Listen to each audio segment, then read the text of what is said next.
나는 생명의 떡이다. 또 뭐가 있어요? 기억나요? 나는 세상의 빛이다. 또 뭐가 있어요? 나는 양의 문이다. 그리고 나는 선한 목자다.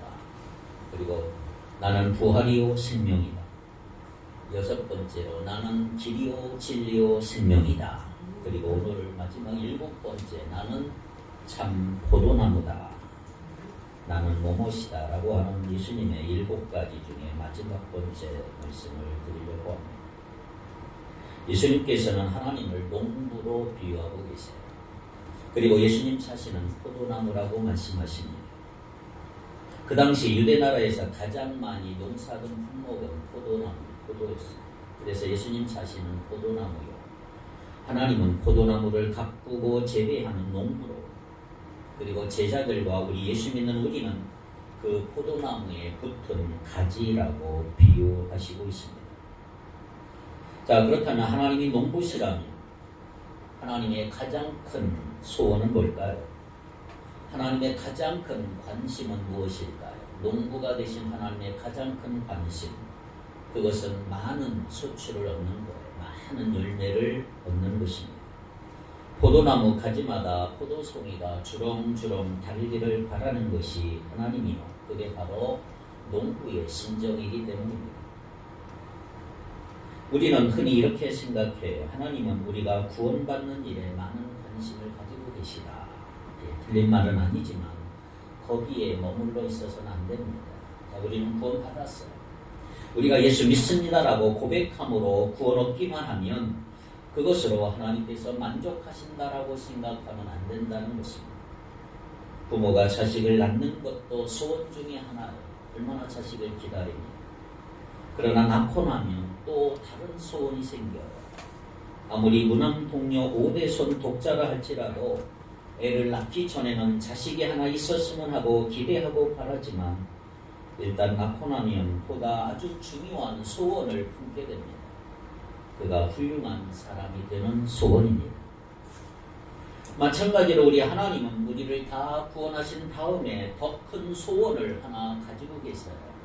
그게 뭐냐면 우리가 열매를 더 많이 맺기를 원하십니다. 하나님은 우리가 예수님께 붙어 있다고 하면서 잎만 무성한 가지가 되기를 원하지 않아요. 무성한 잎을 사방으로 뻗어서 시원한 그늘을 만들어주고 주인으로 하여금 쉬게 만드는 그런 가지를 결코 원하시는 건 아니에요. 하나님이 원하시는 것은 풍성한 수확입니다.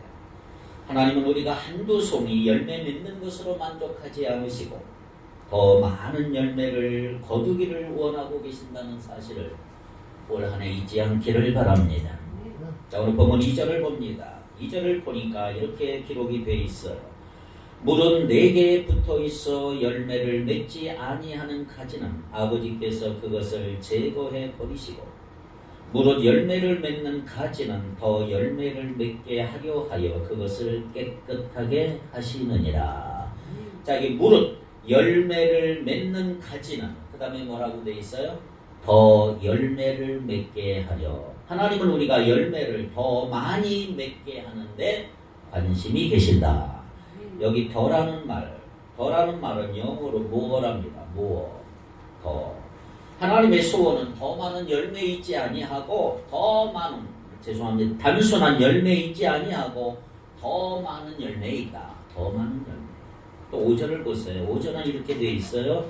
나는 포도나무요 너희는 가지라. 그가 내 안에 내가 그 안에 거하면 사람이 열매를 많이 맺나니 나를 떠나서는 너희가 아무것도 할 수 없음이라. 사람이 열매를 많이 맺나니, 많이.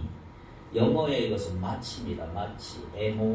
M-O-C-H, much. 많다, 많이. 하나님은 우리가 열매를 많이 맺기를 원하신다. 8절도 역시 동일한 말씀이라고 할 수가 있어요. 너희가 열매를 많이 맺으며 많은 열매를 맺기 원하는 것이 바로 농부의 심정이에요.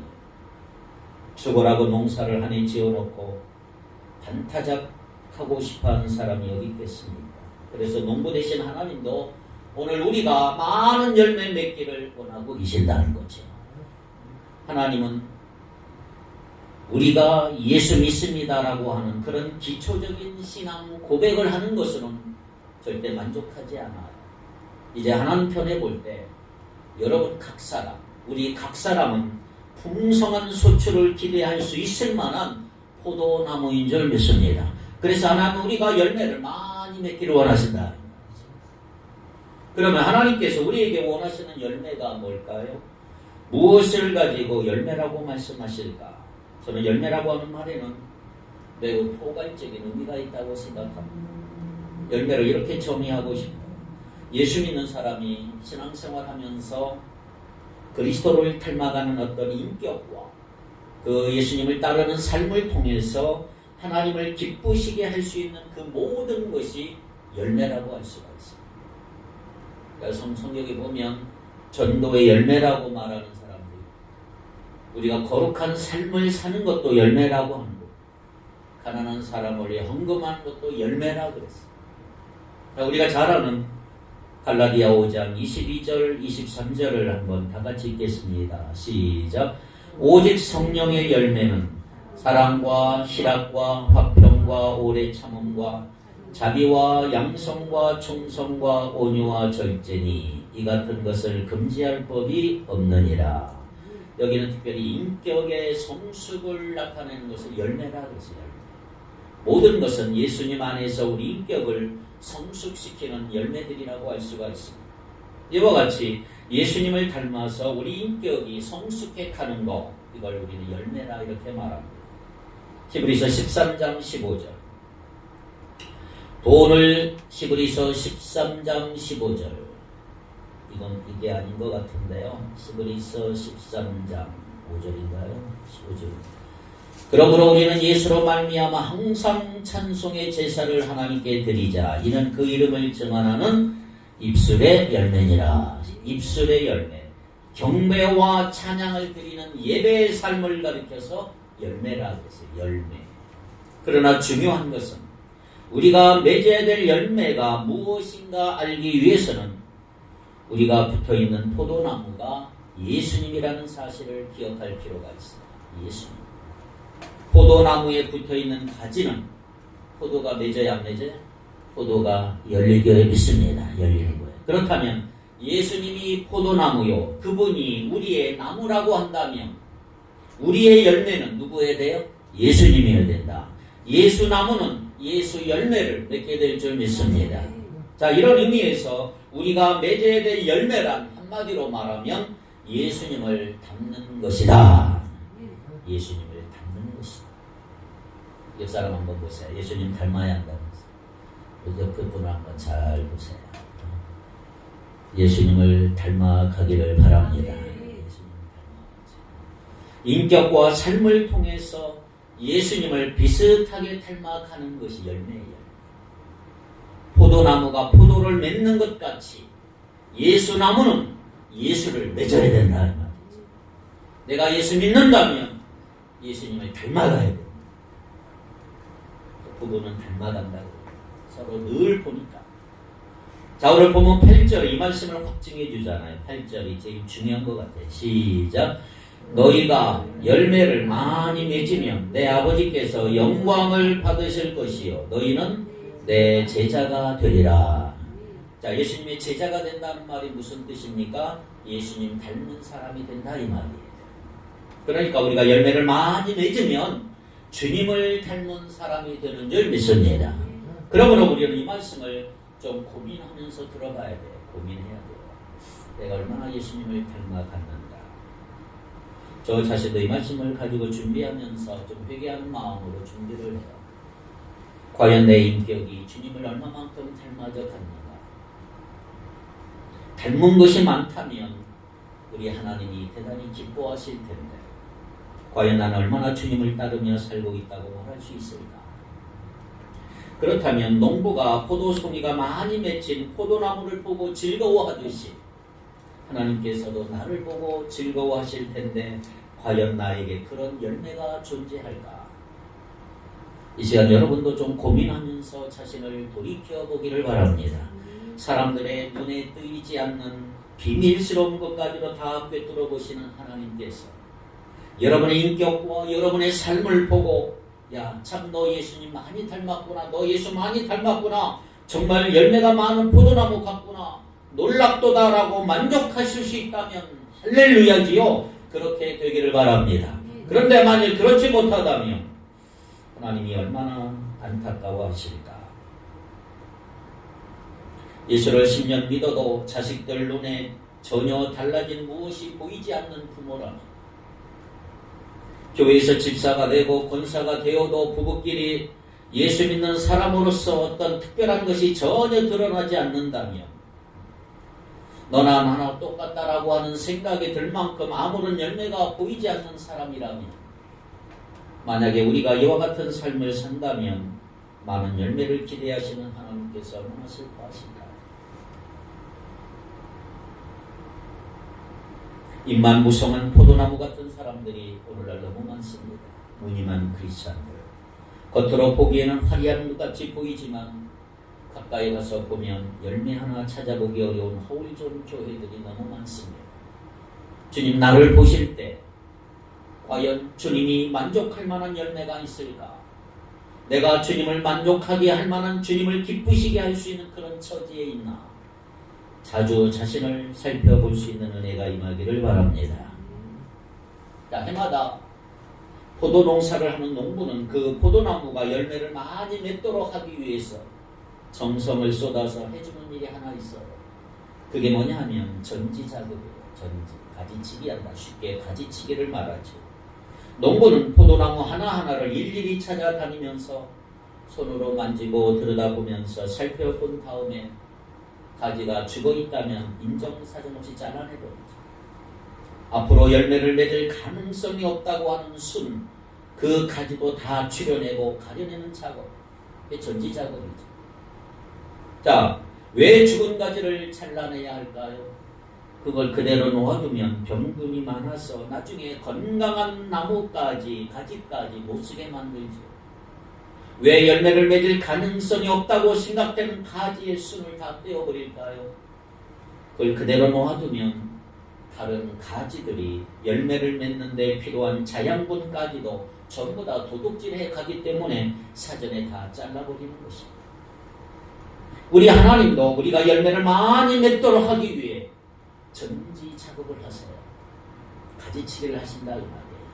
자, 오늘 본문 2절을 보세요. 2절, 무릇 내게 붙어 있어 열매를 맺지 아니하는 가지는 하나님께서 그것을, 아버지께서 그걸 제거해 버리시고, 무릇 열매를 맺는 가지는 더 열매를 맺게 하려 하여 그것을 깨끗하게 하시느니라. 자, 이건 주목할 것 두 가지입니다. 제거해 버리시는 것, 또 하나 깨끗하게 하시는 것. 자, 먼저 하나님은 죽은 가지나 전혀 소망이 없는 가지를 완전히 잘라버려요. 제거해 버리는 거예요. 그러면 우리 중에 누가 죽은 나뭇가지일까요? 누구를 놓고 죽은 나뭇가지라고 부를까요? 어떤 사람은 한때 예수님을 열심히 따라다니다가 배신한 가룟 유다와 같은 사람이 죽은 가지다 이렇게 해석하는 사람이 있어요. 하나님이 가룟 유다를 잘라버리셨듯이 그런 사람도 교회에서 잘라버리신다 이렇게 해석을 합니다. 그러면 열매를 맺을 수 없다고 보이는 나뭇가지는 또 누굴까요? 어떤 사람은 교회 다니기는 하지만 건성으로 다니는 사람, 그 사람이 바로 그런 가지다. 이런 사람들은 입으로는 예수님을 믿는다고 고백을 합니다. 그래서 그것만 보면 구원받은 것이 틀림없는 것 같은데 그 인격과 그의 삶을 보면 예수 믿는 사람다움을 찾아볼 수가 없는 것입니다. 예수를 믿어도 여전히 돈에 대한 애착은 여전히 변함이 없습니다. 욕심이 머리끝까지 차 있어서 주님의 나라를 위해서는 좋겠는데 움켜쥐고만 앉아있습니다. 바로 이런 사람이 열매 맺을 가능성이 없는 가지다 이렇게 해석을 합니다. 그래서 하나님은 이런 사람을 일찌감치 천국으로 데리고 가심으로 가지치기를 한다. 정지를 하십니다. 몸은 죽여도 영혼은 구원하기 위해 하나님은 그렇게 하신다라고 해석을 합니다. 나름대로 일리는 해석입니다만, 그런데 여러분 오늘 본문을 잘 보시면 하나님께서 오늘 포도나무 비유를 통해서 강조하시는 게 뭐예요? 죽은 가지가 누구고 열매 맺지 못할 가지가 누구냐가 아니에요. 하나님의 관심은 뭐지요? 우리가 열매를 많이 맺도록 하는 데이다. 열매를 많이 맺도록. 자, 우리가 열매를 많이 맺도록 하기 위해서 하나님께서 하시는 또 한 가지, 나뭇가지를 깨끗하게 합니다. 깨끗하게. 그럼 어떤 나뭇가지를 깨끗하게 하실까요, 여러분? 자, 열매를 안 맺는 가지를 더 맺게 하기 위해 깨끗하게 하실까요? 아니면 열매를 맺는 가지를 더 깨끗하게 하실까요? 열매를 맺는 가지. 할렐루야. 주님은 이 열매 맺는 가지를 놓고 제자들이라. 제자들. 2절 3절 다 같이 시작.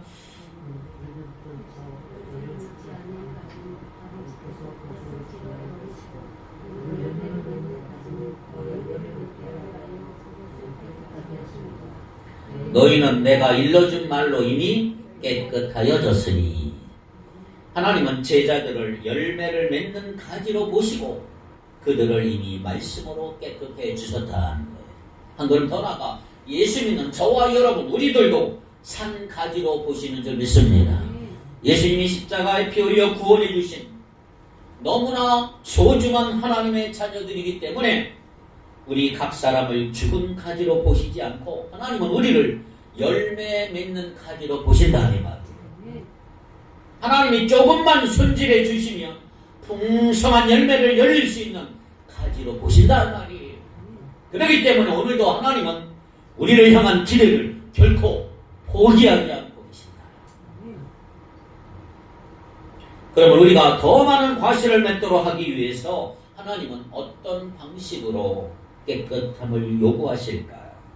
두 가지. 하나는 하나님의 말씀을 가지고 우리를 깨끗해 하신다. 자, 우리 모두는 복음을 듣고 의롭다함을 받았습니다. 이것도 깨끗해지는 과정이라고 할 수가 있죠. 또 매일매일 하나님의 말씀을 영의 양식으로 허락하셔서 그 말씀을 가지고 우리들을 교훈하십니다. 그 말씀으로 우리를 책망하시기도 합니다. 어떤 때는 위로하시기도 하고 어떤 때는 잘못된 거 수정하고 고치시기도 합니다.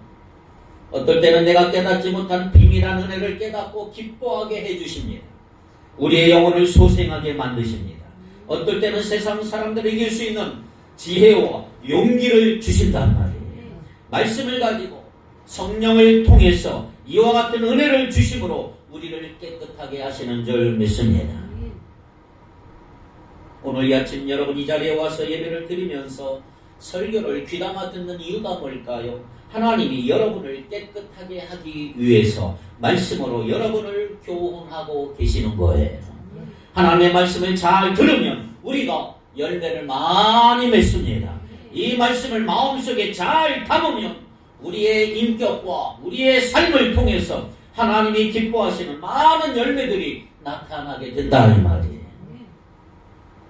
그렇습니다. 하나님은 말씀을 가지고 우리를 깨끗하게 하시고 열매 맺게 하신다는 거 잊지 말고 기억하시기를 바랍니다. 우리가 더 많은 과실을 맺도록 하기 위해 하나님은 어떤 방식으로 깨끗게 하실까요? 또 하나는 징계하시는 거예요. 징계. 요한계시록 3장 19절 볼까요?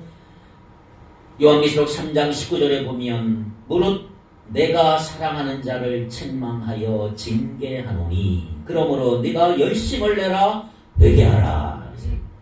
안타깝게도 우리가 신앙생활 하다 보면 가끔 내가 필요할 때가 있어. 내를 안 맞고 잘하면 좋겠는데 그게 안 될 때가 많은 거예요. 꼭 매 맞아야 듣는 사람이 있어. 예수 믿는 사람들 보면 믿음도 좋고 강한 사람들은 대부분 하나님께 두들겨 맞은 경력이 많은 사람들이에요. 이런 분들이 주님을 위해 아주 헌신적이죠. 두들겨 맞으면서 연단받았기 때문에 일을 잘해요. 징계를 좋아하는 사람 아무도 없지만 하나님은요 우리가 열매를 많이 맺기 위해서 징계하실 때도 있다. 문제는 하나님이 한 번 때리시면 참 무서워요. 자식을 키울 때 부모가 조금 잘못해도 매를 들고 와서 때리고 조금만 잘못하면 또 와서 막 때리는 이런 부모는 별로 안 무서워요. 한 대 맞아주면 끝나는 거죠. 매일 한 대씩 맞자 그러면 돼요. 그런데 어떤 부모가 무섭냐? 1년이 가도 매 한 번 안 들은 아버지가 한 번 화가 나고 매를 들었다 그러면 그때는 종아리가 터져요. 무섭죠. 저는 하나님이 그런 아버지라고 생각해요. 만약 하나님께서 아침에 너 잘못했지? 점심때 막 때리고 점심때 잘못한 거 가지고 저녁때 막 징계하는 분이시라면 우리가 예수 믿는 사람 어떻게 살겠어요? 하나님 조자는 맨날 때리신다 이렇게 생각을. 하나님 그런 분 아니에요. 가만히 기다리면서 하나님은 말씀을 가지고 교훈하시고 말씀을 가지고 책망하시면서 계속 우리를 깨끗하게 하신다. 그래도 말을 안 듣고 빗나가고 고집스럽게 저항하면 그때 비로소 우리를 징계하셔 때리십니다. 중요한 것은 하나님은 사랑하는 자이기 때문에 때리고 징계하는 거죠. 사랑합니다. 어떤 사람은 그래서 재산 날리기도 하고 어떤 사람은 사업 실패하기도 하고 어떤 사람은 남에게 속기도 하고 어떤 사람은 건강이 잘못되기도 하고 어떤 사람은 심지어 자식을 잃어버리기도 하고. 그러나 우리는 그 징계를 잘 받고 나면 하나님도 좋고 우리도 좋다. 우리가 풍성히 열매를 맺는 하나님의 자녀가 되기 때문이다. 그렇습니다. 하나님은 말씀을 가지고 우리를 깨끗하게 하시고 경우에 따라서는 징계도 하시지만 우리에게 있는 죽은 가지 잘못된 부분들과 열매 안 맺는 가지들을 다 추려냅니다. 그리고 우리가 탐스러운 포도송이를 맺을 수 있도록 하나님의 자녀가 되도록 만드시는 줄 믿습니다. 우리 하나님께서 우리를 너무나 아끼고 사랑하시기 때문에 멋진 포도송이를 맺는 가지가 되기를 그토록 원하시는 거예요. 그런데 한 가지 놀라운 사실은 뭐냐 하면 하나님께서 그렇게 우리에게 많은 열매를 원하시면서도 한 번도 우리 보고 열매 맺으라고 명령한 적은 한 번도 없어요. 너 안 맺으면 죽는다. 맺어라. 강하게 명령하신 적이 없어요. 여러분 요한복음 15장을 집에 가서 꼭 읽어보세요. 너 열매 많이 맺으라는 명령어가 기록된 곳이 한 군데도 없어요. 오히려 열매는 자연스럽게 맺는 것이에요. 절로 맺는다. 4절을 다시 한번 읽어보십시다. 4절 뜻을 생각하며 시작. 내 안에 거하라.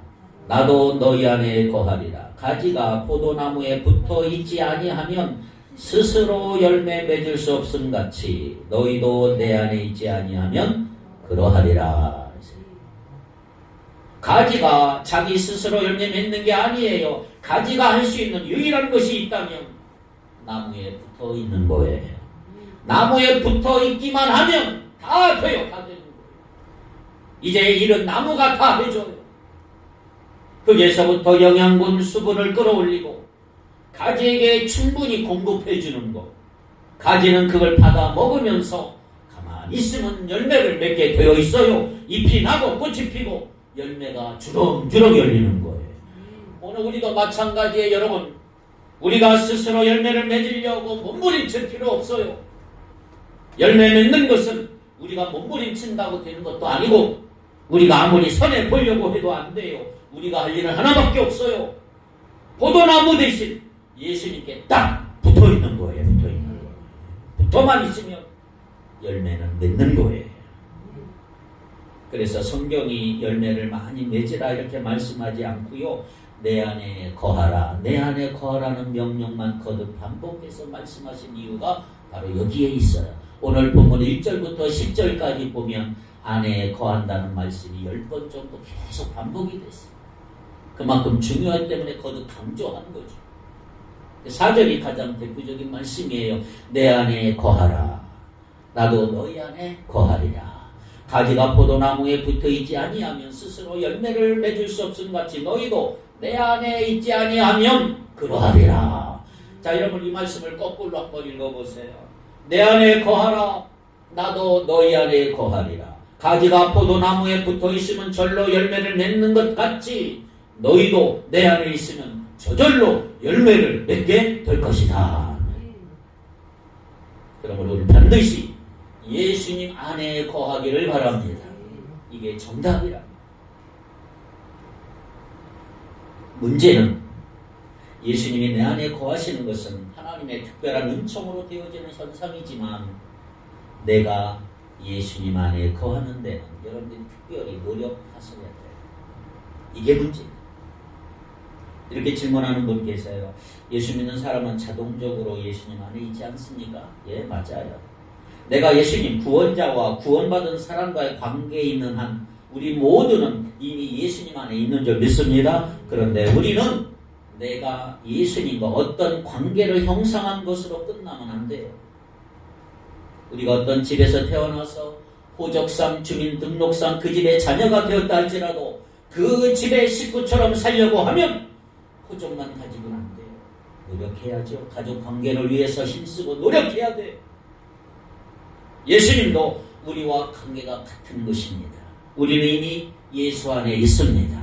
그러나 그 관계로서 모든 것이 끝난 게 아니고 그 관계를 토대로 예수님 안에 거하기를 노력하는 우리 자신의 수고가 희생이 필요하다. 그렇다면 예수 안에 거한다는 말이 무슨 뜻일까요? 하나님의 자녀가 생명 되신 그리스도와 지속적인 관계를 유지하는 것을 의미한다 이 말이죠. 자, 요한계시록 3장 20절을 한번 보겠습니다. 요한계시록 3장 20절 다 같이 한번 읽어봅니다. 시작. 볼지어다 내가 문 밖에 서서 두드리노니 누구든지 내 음성을 듣고 문을 열면 내가 그에게로 들어가 그와 더불어 먹고 그는 나와 더불어 먹으리라. 자, 이 말씀에 따라 우리는 이런 정의를 내릴 수가 있어요. 예수 안에 거하지 않는 삶이란 뭘까요? 예수님을 내 마음 문 밖에 세워놓고 사는 삶입니다. 이러한 삶은 주님과 아주 불편한 관계에 있는 사람이죠. 예수님의 간섭을 받기를 원치 않기 때문에 예수님을 문 밖에 세워두는 사람. 쉽게 말하면 내 마음속에 주님이 계시지 않는 것처럼 해놓고 산다 이 말이에요. 한참 동안 잊어버리고 살다가 어느 날 가끔 예수님 생각이 나면 예수님 죽었소 살았소 하고 물어보는 그런 삶. 바로 예수 안에 거하지 않는 삶이다. 자, 그렇다면 예수 안에 있는 삶이 뭘까요? 우리 마음의 문을 열어놓고 예수님을 모시어 드리고 그분은 그분과 더불어 먹고 마시는 아름다운 교제를 나누는 삶. 나무로 말하면 가지가 나무에 붙어있는 삶이란 말이에요. 예수 안에 거하는 삶은 예수님이 우리 안에 들어오셔서 함께 먹고 마시는 삶이고 내 마음의 문을 다 펴놓고 예수님께 사랑과 존경을 드리면서 즐거워하는 삶이다 이 말이에요. 이것이 예수님을 모시고 사는 삶이고 예수 안에 거하는 삶인 것입니다. 자, 그렇다면 우리가 예수님을 마음에 모시고 예수 안에 사는 삶을 살려면 어떤 노력을 해야 될까요? 7절은 두 가지 비결을 우리에게 알려주고 있어요. 두 가지 비결을 오늘 꼭 알고 가셔야 합니다. 자, 7절을 같이 읽겠습니다. 시작. 너희가 내 안에 거하고 내 말이 너희 안에 거하면 무엇이든지 원하는 대로 구하라. 그리하면 이루리라. 자, 여기 내 말과 구하라는 말을 주목해서 보세요. 이 두 가지 말은 쉽게 말하면 내 말은 말씀이고 구하라는 말은 기도예요. 자, 우리가 7절의 의미를 알기 위해서는 5절과 비교해야 돼요. 5절을 잘 보세요. 똑같은 사실에 대해서 5절은 이렇게 말합니다. 5절은 뭐라고 그랬어요? 나는 포도나무요 너희는 가지라. 그가 내 안에 내가 그 안에 거하면 사람이 열매를 많이 맺나니 나를 떠나서는 너희가 아무것도 할 수 없음이라. 자, 나는 포도나무요 너희는 가지니 저가 내 안에 내가 저 안에 있으니 이 사람이 열매를 많이 맺나니. 그렇다면 7절도 마땅히 이렇게 말해야 돼. 7절 보세요. 너희가 내 안에 거하고 내가 너희 안에 거하면 그래야 말이 되는데 이상하게 7절에 가서는 내가가 뭘로 바뀌었어요? 내 말로 바뀌었어요. 내 말로. 여기 아주 중요한 의미가 있어요. 자, 우리가 예수님을 내 마음에 모시고 내가 예수 안에 있는 것을 구체적으로 실현하기 위해서는 여러분들이 손에 잡히고 눈으로 보고 확인할 수 있는 뭔가가 있어야 돼요. 그것이 뭐냐? 말씀이다. 예수님은 영이십니다. 우리가 아무리 내가 그분을 모시고 있다, 내가 그분 안에 있다고 말해도 어떤 면에서는 형이상학적인 문제로 끝나버릴 수가 있어요. 뜬구름없이 잘못하면 놓치기 쉬운 것이 사실이라. 그러나 내 손에 들고 있는 말씀은 눈에 보이는 현실적인 증거다 이 말이에요. 예수님의 말씀을 내 마음속에 묵상하면 그것은 곧 예수님을 모시는 것이 된다 이 말이에요. 우리가 자동적으로 예수 안에 거하면서 주님과 깊은 영적인 교제를 하는 사람이 되는 것이다. 그래서 말씀이 중요한 거예요. 하나님은 이 말씀을 머리에 담으라고 말하지 않아요. 입술에 담고 지내라고 하지 않아요. 큐티 노트에 기록해 놓고 있으라 하지도 않아요. 하나님의 말씀을 마음에 담으라. 우리가 하나님의 말씀을 마음에 담고 묵상하면 시냇가에 심긴 나무처럼 시절을 쫓아 과실을 맺는 풍성한 사람이 될 수가 있는 거예요. 그런 의미에서 말씀을 마음에 담고 묵상하는 삶은 예수 안에 있는 삶이고 가지가 나무에 붙어있는 삶인 줄로 믿습니다. 그렇습니다. 성경에 기록된 말씀들은 언제나 나의 가슴을 울려야 하고 나의 생활 속에 날마다 살아 꿈틀거려야 된다 이 말이에요. 여러분이 무척이나 사랑하는 사람이 있으면 그의 말을 잊을 수 있겠어요? 사랑하는 자의 말은 따지고 분석해서 받아들이는 게 아니에요. 마찬가지 우리가 주님을 사랑한다면 그의 말씀을 마음에 담고 살아야 돼요. 하나님의 말씀을 분석하거나 따지려 하지 말고 다만 그 말씀으로 인하여 즐거워하시기를 바랍니다. 그러면 그 말씀이 살아있는 하나님의 능력이 되어 내 영혼을 살찌우는 양식이 되고 우리를 튼튼하게 세워준다. 가만히 있어도 내 인격과 삶의 열매들이 절로 맺히게 된다 이 말이에요. 예수 안에 거하는 삶을 살기 위해서 말씀을 묵상하는 것 동시에 또 하나 해야 될 게 있어요. 기도입니다. 7절에 보면 참 재미있는 사실을 발견합니다. 우리가 주님의 말씀을 묵상함으로 주님 안에 거하면 무엇을 하라고요? 무엇이든지 원하는 대로 구하라.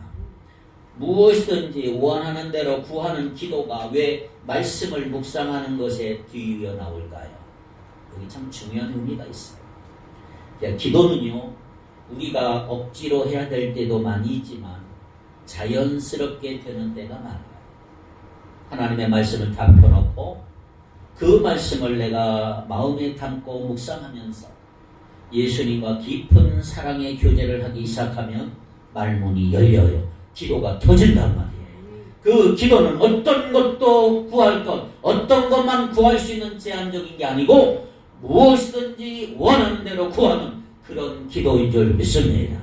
흔히 무엇이든지 구하는 기도하면 우리 마음대로 욕심대로 털어놓는 그런 기도를 생각할 수가 있는데 물론 그런 기도하다 보면 그런 경우가 와요. 그러다 참으로 수준 높은 무엇이든지 기도는 그게 아니고 우리가 말씀을 마음으로 묵상하고 살아계신 주님과 깊은 교제를 하면서 주님의 마음을 잊고 그 사랑에 흠뻑 젖게 되면 내 자신도 모르게 무엇이든지 주님 앞에 부담 없이 아뢰 수 있는 기도로 발전하게 된다 이 말이에요. 체험하는 은혜가 있기를 바랍니다. 우리가 예수님 안에 거하려면 이런 기도 계속 하셔야 합니다.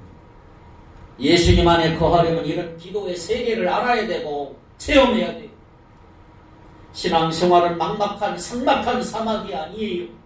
신앙생활은 뒤에서 매를 가지고 때리니까 훈련시키니까 잔소리하니까 할 수 없이 기도하고 성경 읽는 피곤한 그런 게 아니고 신앙생활은요 행복하고 재미있는 거예요. 나를 사랑하사 나를 위해 죽으신 주님의 말씀을 내 마음에 담고 묵상하다 보면 우리는 내 자신도 모르게 주님 무엇이든지 주님 앞에 거리낌 없이 내놓고 다 기도할 수 있는 관계로 발전하게 되더라 이 말이에요. 예수님과 우리 사이에 깊은 생명의 교류가 형성이 되는 것이죠. 그래서 그때부터 이제 예수님으로부터 많은 은혜를 받고 영양분과 자양분을 공급받습니다. 모든 필요한 지혜를 얻습니다. 생명이 유지되고 과실을 맺기에 꼭 있어야 될 것들 주님으로부터 다 공급받게 되는 것입니다. 말씀과 기도를 통해서 주님과 깊이 교제하면서 오늘 우리가 주님의 능력을 공급받기 때문에 내 생활이 조금 쪼들린다고 할지라도 그것 때문에 오만상집 부리고 하루 종일 불평하지 않아. 그렇다면 우리는 과연 말씀과 기도를 위해 얼마나 심혈을 기울이고 있느냐, 이것이 문제인 것입니다.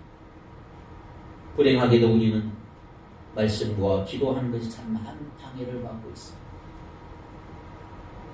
여러분 한번 솔직히 대답해 보세요. 여러분 매일매일 하나님의 말씀을 가까이 놓고 읽는 삶이 쉽습니까?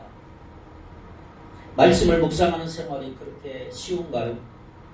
주님 앞에 무엇이든지 다 털어놓고 기도할 수 있는 그런 깊은 관계의 기도가 그렇게 쉽게 됩니까? 핸드폰 때문에, PC 때문에, 일 때문에 얼마나 방해가 많이 됩니까? 왜 우리가 말씀과 기도에 몰입하는 게 잘 안 될까요? 우리 자신이 게으르기 때문이기도 하지만 마귀가 5만가지 수단을 동원해서 기도하지 못하게 하고 말씀을 내 마음에 담지 못하게 만든다. 마귀는요, 우리가 열매 많이 맺는 거 얼마나 싫어하는지 몰라. 조금만 가까이 가려고 하면 막아버리고. 그래서 안사코 말씀을 묵상하거나 기도하지 못하도록 방해하는 원수 마귀. 그러므로 우리는 예수님 안에 거하기 위해서 노력해야 돼. 뭘? 내 안에 거하라. 예수 안에 거하야 돼. 절로 되는 것이라면 무엇 때문에 명령했을까요? 명령하시는 것이 그만큼 내가 결단하고 노력해야 돼. 예수 안에 거하려고 힘써야 돼. 저절로 안 돼요. 대가를 지불해야 되고 희생해야 되고. 주 안에 거하기 위해 말씀이 필요하다면 하나님의 말씀을 읽고 묵상하기 위해서 내가 어떤 대가를 지불할 각오를 하고 행동에 옮겨야 되는 거예요. 주 안에 거하기 위해 하나님 앞에 내 마음에 있는 모든 것 털어놓고 기도하는 것이 그만큼 중요하다면 어떤 대가를 지불하더라도 그 일을 방해하는 일을 극복해야 돼요. 극복. 주님 안에 거하는 것은 가만히 있어서 절대로 불가능합니다. 우리가 하나님의 말씀을 묵상하고 기도하기를 사모한다면 왜 우리가 예수님을 문 밖에 세워놓는 것처럼 살겠습니까? 올해도 우리가 열매 없는 하나님 모시기에 처량한 포도나무가 아니고 오늘 이후로 결단하는 여러분 되길 바랍니다. 우리는 하나님의 말씀과 나무 대신 예수님에게서 떨어지지 않으려고 최선의 노력을 해요. 그럴 때 우리는 풍성한 열매를 맺을 수가 있는 것입니다. 모든 것을 다 가지신 분이 예수님이십니다. 그분에게는 생명의 원천이 있습니다. 그분에게는 지혜와 보화가 있습니다. 그분에게는 우리의 모든 문제를 풀고도 남음이 있는 능력이 있습니다. 내게 능력 주시는 자 안에서 내가 모든 것을 할 수 있느니라. 우리 예수님께 이와 같은 은혜와 능력이 있습니다. 그분에게 가십시오. 그분과 깊은 관계를 맺기를 축복합니다. 우리가 예수님께 뿌리를 깊이 받고 있으면 놀라운 능력을 체험하며 살 수가 있는 거예요. 우리의 모든 고통의 문제에 대해 주님께서는 해답을 주실 것입니다. 우리의 어렵고 힘든 어려운 문제들을 주님이 때를 따라 해결해 주실 것입니다. 우리의 인격과 삶 가운데 하나님이 기뻐하시는 열매들이 주렁주렁 열릴 수 있도록 은혜를 주실 줄 믿습니다. 8절을 한 번 더 읽어보세요. 마칩시다. 8절을 읽고 마칩시다. 시작. 너희가 열매를 많이 맺으면 내 아버지께서 영광을 받으실 것이요 너희는 내 제자가 되리라. 이 말씀을 일주일 내내 마음에 담고 묵상하기를 바랍니다. 내가 과실을 많이 맺을 때 하나님이 영광 받으신다. 과실을 많이 맺어야 하나님이 날 보고 기뻐하신다 그랬어요. 모두의 소원을 가지고 살아가기를 주님의 이름으로 축원합니다. 기도합시다. 거룩하신 하나님, 하나님을 영화롭게 하기 위해 열매들을 많이 맺기를 원합니다. 하나님의 말씀을 묵상하고 기도하는 삶을 좀 더 적극적으로 할 수 있도록 한 주간도 순종하고 실천할 수 있는 은혜가 있게 해 주옵소서. 이 소원을 가지고 과실을 많이 맺는 축복교회 성도들 되게 하옵소서. 예수님 이름으로 기도하옵나이다. 아멘.